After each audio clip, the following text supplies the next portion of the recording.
कहानी राजा का न्याय। किसी देश में काशीराज नाम के राजा राज्य करते थे। उनकी पत्नी का नाम करुणा था। उनका जन्म राजवंश में हुआ था। महल में सुख सुविधाओं का कोई अभाव न था। सेवा के लिए बहुत से दास दासियां थीं। उनके चारों ओर सुख ही सुख था। दुख क्या होता है, इस बात को वे जानती ही नहीं थीं। करुणा बहुत अधिक सुंदर थी। राजा उनसे अथाह प्रेम करते थे। उनके मुख से बात निकलने भर की देर थी कि उसके पूरा होने में देर नहीं लगती थी। दिसंबर का महीना था, कड़कड़ाती ठंड पड़ रही थी। एक दिन रानी ने वरुणा नदी में स्नान करने का निश्चय किया।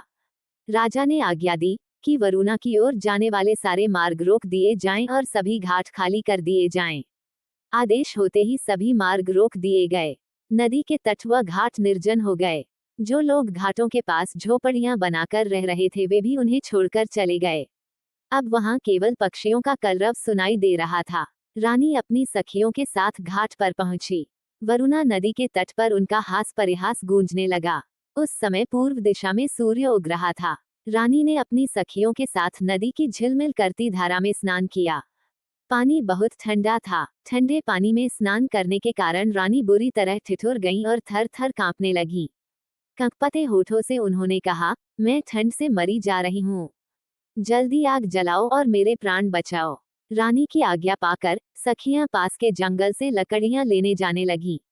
रानी ने कहा, इतनी दूर कहाँ जा रही हो? देखो, पास ही फूस की झोपड़ियां हैं, इसी में आग लगा दो। किसी तरह इस ठंड से तो छुटकारा मिले। ये सुनकर एक सखी ने कहा, महारानी ऐसा न करें। ये झोंपड़ी न जाने किस गरीब की होगी। इसमें न जाने कौन यति सन्यासी रहता होगा। झोंपड़ी के जलने से वह निराश्रय हो जाएगा।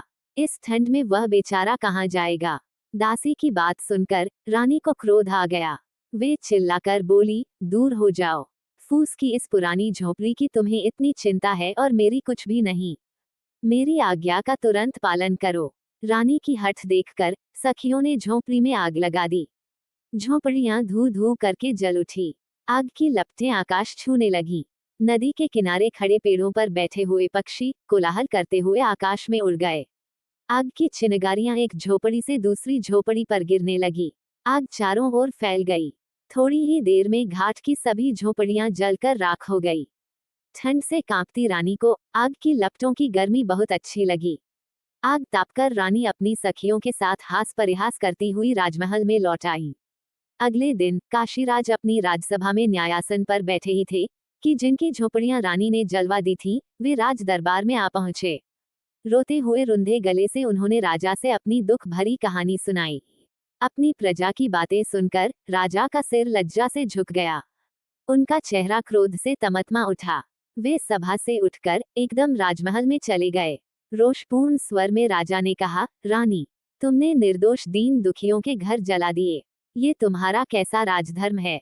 ये सुनते ही रानी रूठकर बोली, उन फूस की पुरानी टूटी फूटी झोपड़ियों को आप घर कह रहे हैं? उनके न रहने से किसी को क्या हानि हो सकती है?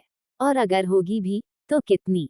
अपनी रानी के एक क्षण के प्रमोद के लिए तो लोग न जाने कितना धन खर्च कर डालते हैं, और आप घास फूस की झोपड़ियों के लिए इतना क्रोध कर रहे हैं। राजा ने दासियों को रानी के सभी राजसी वस्त्र व आभूषण उतारने व भिखारिन के कपड़े पहनाने को कहा। राजा की आज्ञा से दासियों ने महारानी के राजसी वस्त्र और आभूषण उतार लिए और भिखारिन के कपड़े पहना दिए। रानी को राजमहल से बाहर ले जाकर राजा ने कहा, जाओ दीन होकर घर घर भीख मांगो। तुमने अपने एक क्षण के सुख के लिए जिन गरीब लोगों की झोपड़ियों को जला दिया था, तुम्हें उन्हें बनवाना होगा। मैं तुम्हें 1 वर्ष का समय देता हूँ। 1 वर्ष बाद तुम राजसभा में आना और सबको बताना कि दीन की झोंपड़ी का क्या मूल्य है। रानी 1 वर्ष तक राजमहल से बाहर रहीं। गर्मी, सर्दी और वर्षा सहते हुए उन्होंने कठिन परिश्रम किया। तब जाकर पूरे 1 वर्ष में वे झोपड़ियां बनकर तैयार हुईं।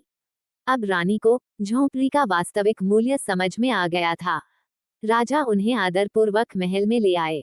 धन्यवाद दोस्तों, राजा का न्याय, राजा और रानी की कहानी हिंदी कहानी को पढ़ने के लिए धन्यवाद। आपको ये कहानी कैसी लगी नीचे कमेंट करके हमें जरूर बताइएगा।